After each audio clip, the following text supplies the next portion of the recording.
Assalamualaikum warahmatullahi wabarakatuh. Yang terhormat Bapak Roni Syaproni MPD selaku dosen pengampu mata kuliah Bahasa Jurnalistik serta para teman-teman yang berbahagia. Kami dari kelompok 3 akan mempresentasikan sebuah materi yang berjudul Pemakaian kata, kalimat, dan alinea bahasa jurnalistik. Tapi sebelum itu izinkan saya untuk memperkenalkan anggota kelompok 3 terlebih dahulu. Yang pertama ada Dita Indah Cahya, yang kedua ada Mega Rahmawati Arum Permatasari, ketiga ada Siti Ainur Rohmah, keempat ada Lulu Oktaviani yaitu saya sendiri sebagai moderator, dan yang terakhir ada Reti Suhaiti. Pengertian bahasa jurnalistik. Bahasa jurnalistik adalah gaya bahasa yang digunakan oleh seorang wartawan dalam menulis sebuah berita di media massa.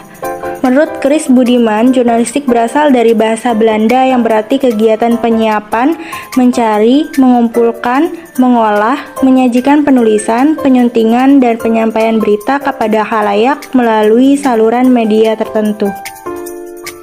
Pemakaian kata-kata yang berkosakata. Kata merupakan modal dasar dalam menulis. Semakin banyak kosakata yang dikuasai seseorang, semakin banyak pula gagasan yang dikuasainya dan sanggup diungkapkannya.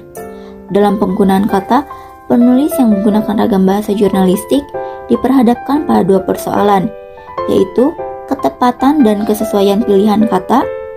Ketepatan mempersoalkan apakah pilihan kata yang dipakai sudah setepat-tepatnya, sehingga tidak menimbulkan interpretasi yang berlainan antara penulis dan pembaca. Sedangkan untuk kesesuaian mempersoalkan pemakaian kata yang tidak merusak wacana. Contohnya, kalimat 1, penculikan mahasiswa oleh Oknum Kopassus itu merupakan keteledoran bagi TNI. Sedangkan contoh kalimat kedua, penculikan mahasiswa oleh Oknum Kopassus itu merupakan kejahatan bagi TNI.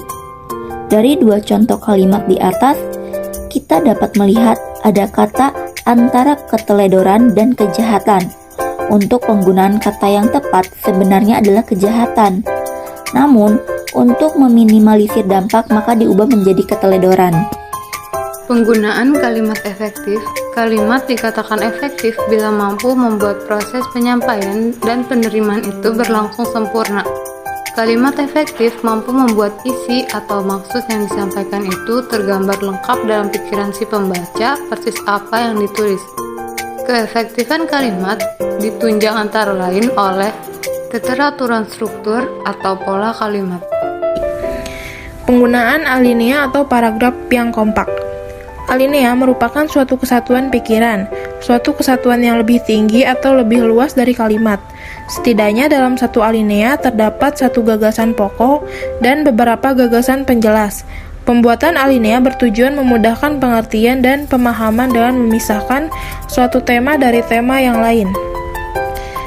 Unsur-unsur paragraf.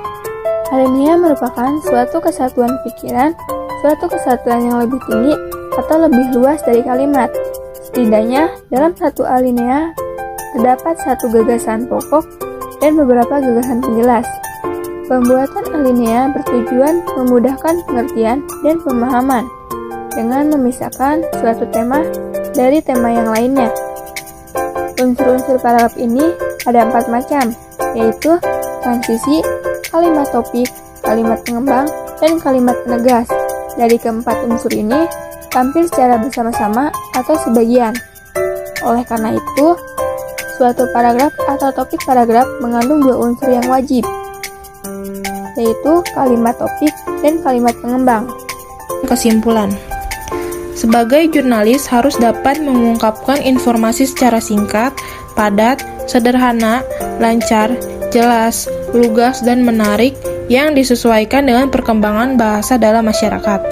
Selain itu, perlu memperhatikan kosakata yang digunakan untuk menyampaikan informasi agar masyarakat tidak salah menafsirkan. Pada saat membaca gagasan penjelas di dalam suatu berita, maka dari itu perlu menggunakan kata yang dapat menggambarkan maksud si penulis dan memperhatikan pemilihan gagasan pokok yang akan diperjelas, yang dapat memisahkan satu tema dengan tema lain. Assalamualaikum warahmatullahi